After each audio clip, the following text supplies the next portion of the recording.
Hello, everybody.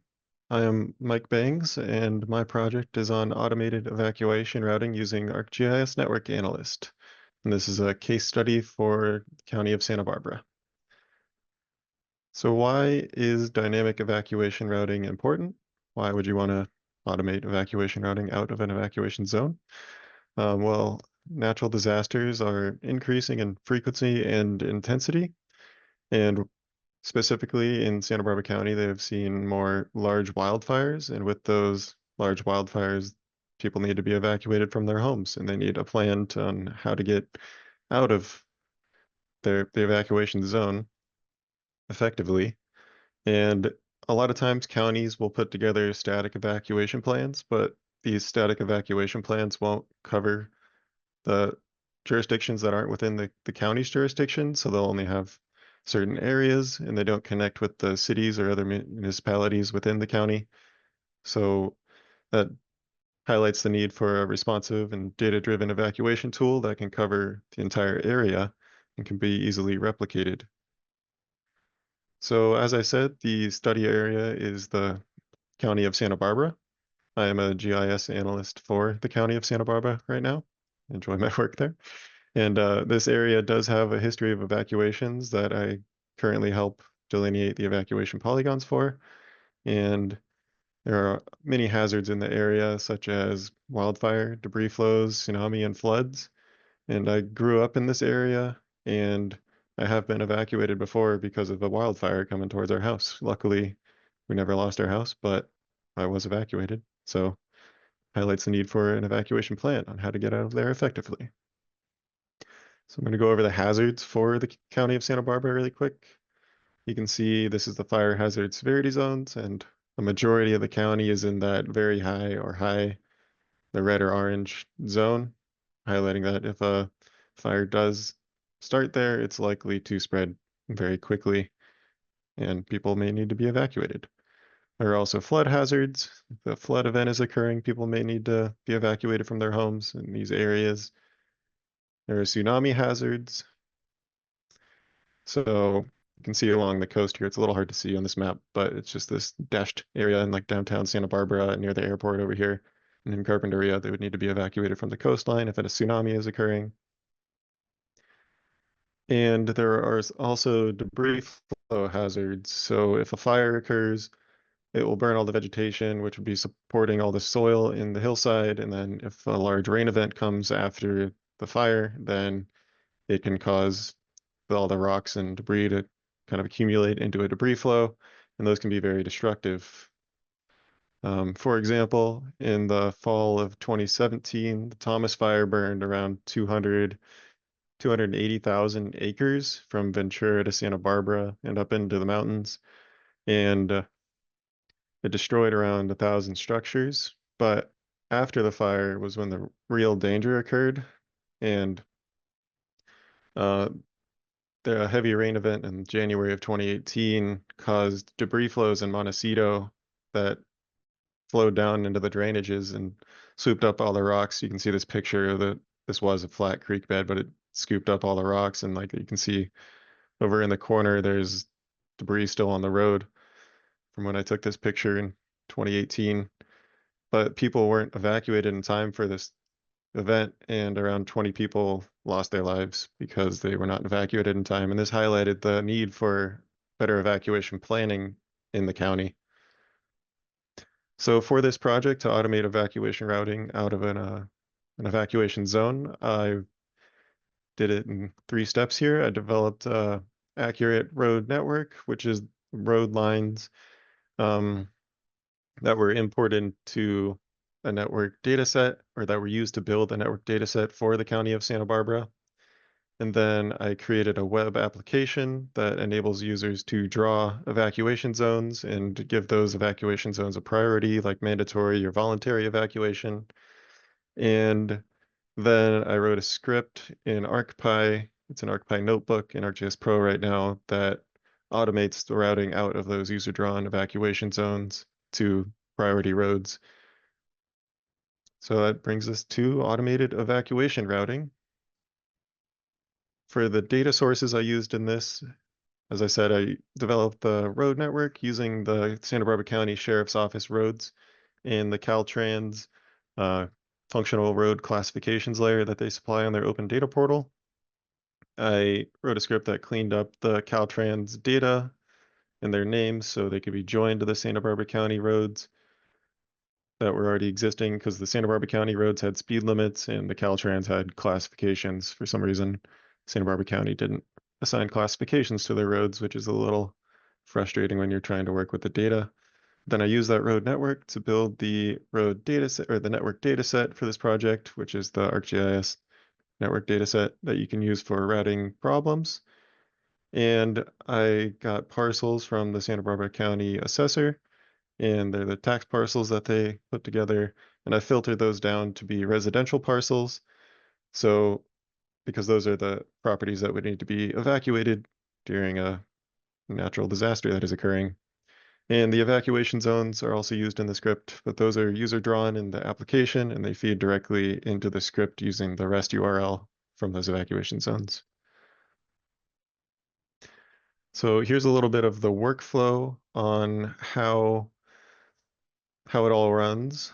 So the user will use the online application, which is an experience builder in ArcGIS Online, to draw the evacuation polygon and assign the type of evacuation.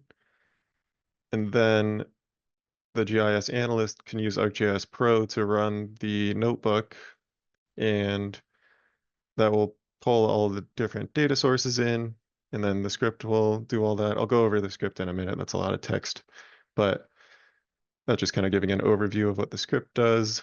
And then that generates the final evacuation routes layer. And then that final routes layer is appended into the REST service that's used in ArcGIS Online. So the routes are automatically shown in ArcGIS Online. So the script will go through and select all the parcels that are within the evacuation zone. So there could be multiple, there's evacuation zones type, evacuation zone types. I have the script filtering to only generate these incidents as if the parcel is within the mandatory or voluntary evacuation zone types. But the script does a dissolve on the evacuation polygons to make one evacuation zone that will evacuate or generate routes out of. And as I said, it only uses the residential land use um, parcels, and you can assign those evacuation polygon types in the application. And then the script will generate the exit points, which will be the facilities that the incidents are traveling to. And this was a bit complicated to do. I struggled with the script creating way too many exit points along the border of the evacuation zone from where it crosses the road multiple times. It would generate way too many exit points for it to make any sense. So I added a 1 mile buffer around the polygon and had it generate exit points along that buffer outline. So those would be the facilities that the problem will route the incidents to. So I'm gonna navigate away for the ArcGIS Pro script and show you a little bit about that. Alt. So this is the script in ArcGIS Pro. It uses the ArcPy and OS to do some folder pathing. But up at the top, I define all the input parameters, which is the REST service for the evacuation polygon. The parcel layer is in the project geodatabase. I could probably use the REST service in that.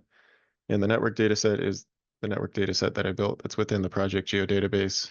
And the road network layer is just the lines for the roads. And then it defines all the outputs of the script so it can store certain things while it's running.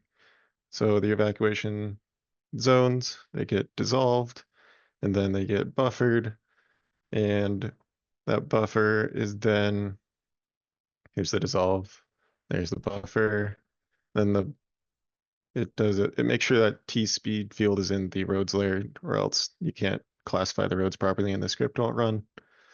But it will select the roads that are within, or that have a speed limit greater than 40 miles per hour to generate the exit points. And then it will do an intersect it will convert the 1 mile buffer into a line. So you can intersect the roads with the line and create points on the roads because you can't route to a line feature, you have to route to a point.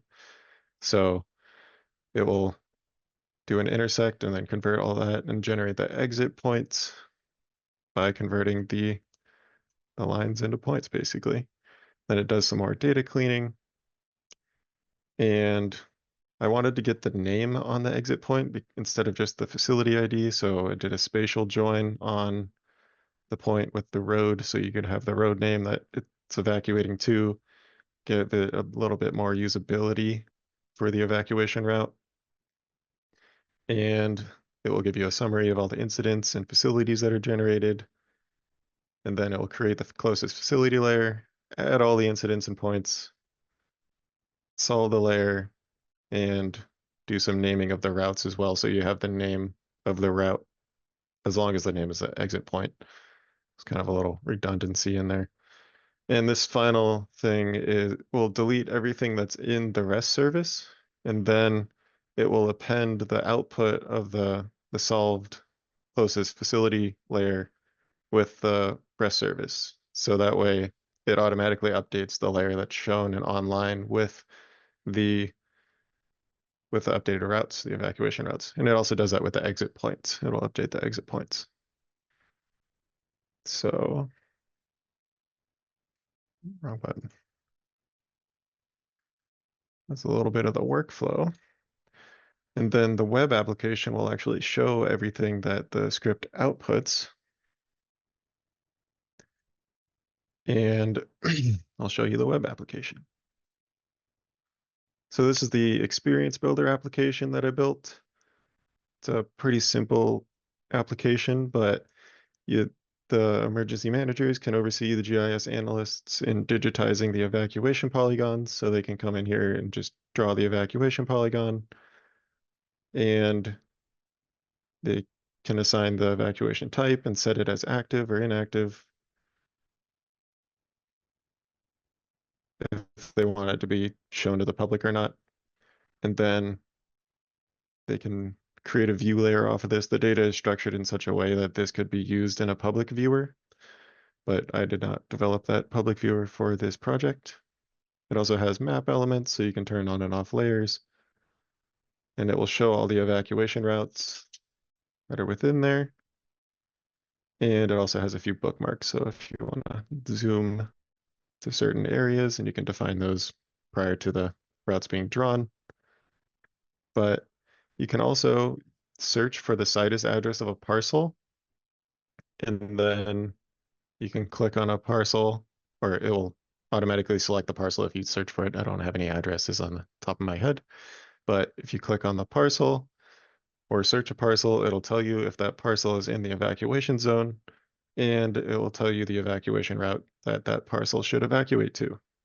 So you can click on the parcel and it'll show you, or you can click on the route and it will show you the route out of the evacuation zone and onto a major road that has a speed limit over 40 miles per hour.